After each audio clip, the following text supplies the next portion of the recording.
Kwa Nzanga muli Patheba ndapanga video iyi kuti tikumbutsane ndi kuphunzitsana mukankhani akaka komwe kanachitika nthawi ina yake kumbuyoku.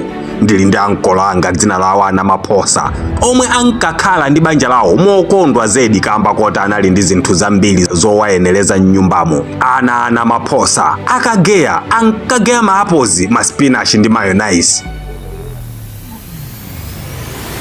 Kunja kwa nyumba ya Anamaphosa pachimbuzi pena panali abuluzi omwe ankasilira atakalowa m'nyumba mwa Anamaphosa azikadya, kusewera ndi kuti azikagona pabwino. Ndipo kuchokera papa abuluzi ambiri anayamba kulowa m'nyumba mwa Anamaphosa, ena kudzera pa khomo, ena m'makona mobisa. Ndipo akalowa ambiri ankakhazikika momwe nkuyiwala zoti ali m'nyumba mwa eni, kuyiwala komwe anachokera. Anatasa kwambiri abuluzi m'nyumba mwa Anamaphosa ndipo mpaka kuyamba kubereka namo mwakatiti.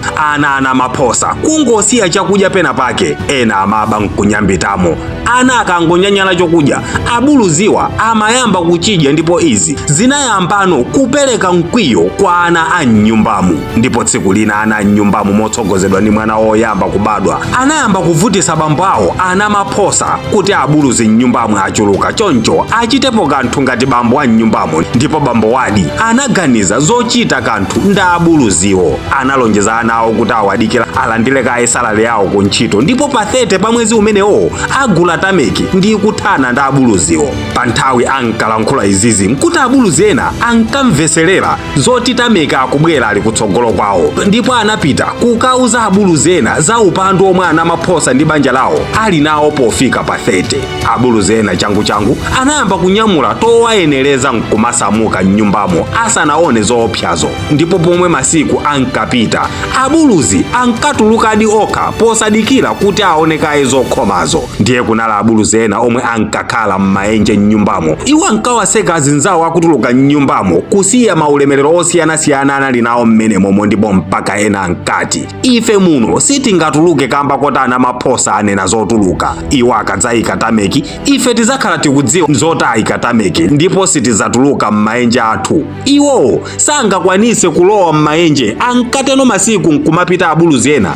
akupita kwawo. Mmene moyo ukukomera munomu chamtundu wanji ndibwerere pa chimbuzi ankateno abuluzi ozimva kumphangako. Izizi ankalankhula abuluziwa nawo ana Anamaphosa ankazimva. Pa 30 panakwana ndipo Anamaphosa analandira salale yawo. Ndipo m'malo mogula tameki Anamaphosa anakagula simenti ndi dumu. Choncho anapopera dumu m'mauna onse anali m'nyumbamo, ndipo anaphoma maenje onse ndi simenti yemwe anagulayo.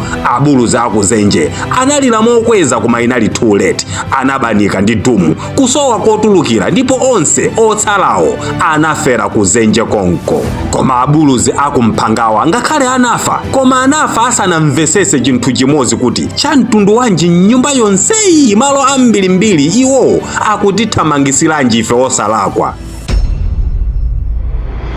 Ndipo phunziro langa munkhani ku psychology iyi machedwa sunk cost fallacy, pomwe munthu amakakamira zinthu zoti zimupatsa mavuto opsa kamba kosafuna kusiya zokoma zochepa zomwe ali nazo pa nthawiyo. Nkhani yangayi ndi omwe ikuchitikira anzanga ambiri omwe ali dziko la South Africa.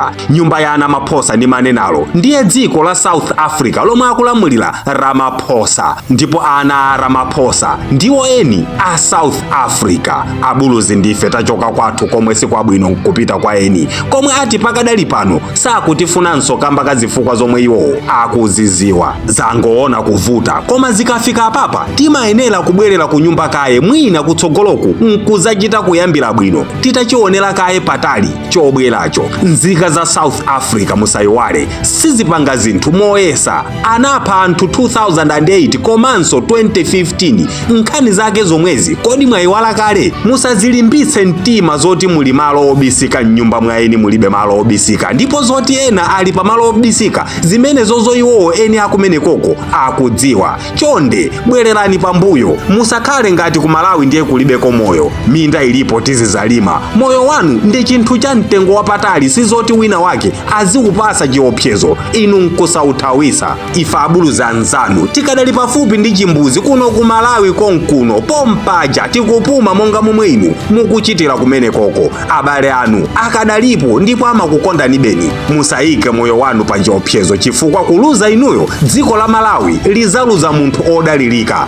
Ana anu, azikazi anu, azimuna anu, makolo anu, achibale onse amakudalirani inuyo. Bwererani pambuyo chifukwa kuvutika koma uli ndi mtendere wa mumtima nkosiyana ndi kuchita bwino koma ulibe mtendere. Musakhale mu msampha wa sunk cost fallacy. Nyamukani nthawi ikadalipo ndipo ife tonse Amalawi ndokondwa kukuonani mutabwera kuno amoyo komanso osangalala. Ndinedini Studios ndatokoza kamba koonela nkhani.